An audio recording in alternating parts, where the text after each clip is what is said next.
É uma ideia que a gente ouve muito por aí sobre a economia brasileira. Mas será que ela para em pé quando a gente olha os fatos? Vamos analisar isso juntos? Sabe aquela história, o Brasil é pobre porque exporta soja e importa celular? Parece fazer todo sentido, né? A gente vende um produto bruto, de baixo valor, e compra de volta algo industrializado, bem mais caro. A conta parece que nunca fecha pra gente. Pois é, essa ideia do tal valor agregado influenciou as políticas econômicas do Brasil por décadas. A lógica era que a gente precisava parar de vender matéria-prima e começar a industrializar. Mas e se a gente parasse para pensar? E se a base desse raciocínio todo tiver, na verdade, equivocada?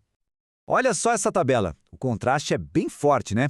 De um lado, o Brasil, petróleo bruto, minério de ferro, soja. Do outro, o Japão, um país riquíssimo, circuitos integrados, computadores, carros. Isso parece ser a prova definitiva de que a ideia do valor agregado está certa, não é mesmo?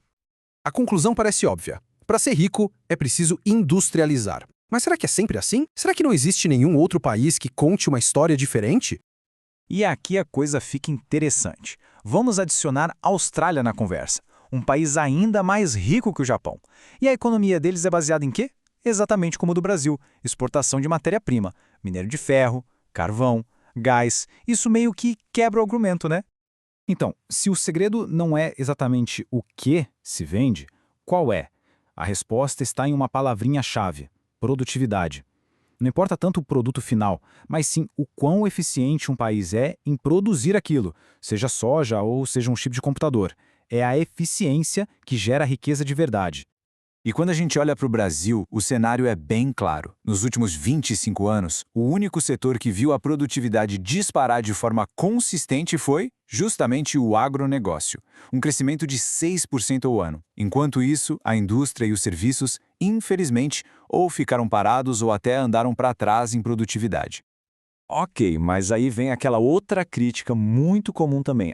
Mas essa produtividade toda do agro só existe por causa dos subsídios gigantescos do governo. Bom, será que é isso mesmo? Vamos checar os dados. E olha só que curioso, os números contam uma história bem diferente do que a gente costuma imaginar. Na distribuição dos subsídios federais, o agronegócio é quem recebe a menor fatia do bolo. Comércio e serviços levam a maior parte, seguidos pela indústria. Mais um mito que cai por terra. Mas e o Plano Safra, alguém pode perguntar. A gente sempre ouve falar desses valores enormes, né? 340 bilhões de reais.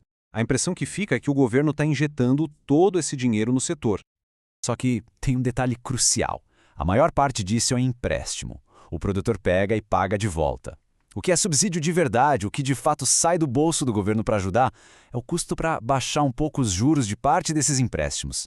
E esse valor é de 10 bilhões. Para ter uma ideia, isso dá só 0,8% de tudo que o setor produz. É uma fração bem pequena.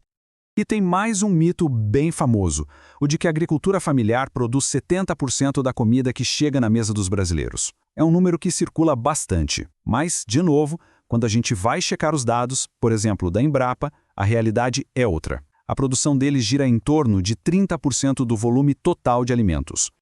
Ok, então se não foi por causa de um caminhão de dinheiro em subsídios, de onde veio o sucesso do agro? A história é bem mais dramática do que parece. É uma história de crise, de terapia de choque e de uma adaptação, digamos, forçada. Vamos voltar um pouco no tempo. Nos anos 70, o setor era super protegido, cheio de subsídios. Aí vieram os anos 80 e com eles uma crise da dívida gigantesca. O governo teve que cortar tudo e os subsídios para o agro foram, puf, cortados em mais de 70%, uma verdadeira terapia de choque. E para completar, nos anos 90, o mercado abriu de vez para a concorrência de fora.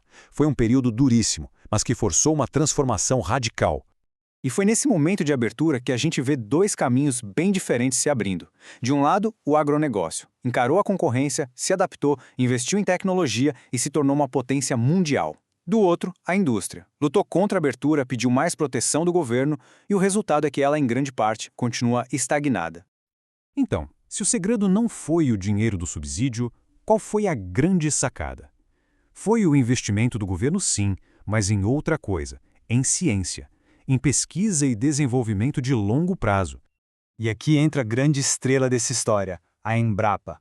Foi um investimento público na Embrapa que gerou a tecnologia para adaptar sementes, para criar técnicas de fertilização e, o mais incrível de tudo, para transformar um solo que era considerado improdutivo, como o do Cerrado, numa das áreas mais férteis do mundo.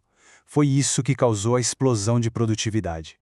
Certo, essa é uma história e tanto, cheia de reviravoltas.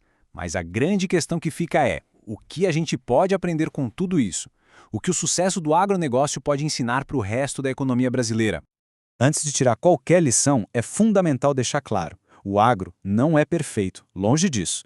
Existem críticas muito sérias, importantes, como a alta concentração de terras, o tipo de emprego que gera e, claro, toda a pressão sobre as leis ambientais e o uso de agrotóxicos. Tudo isso precisa ser discutido e endereçado.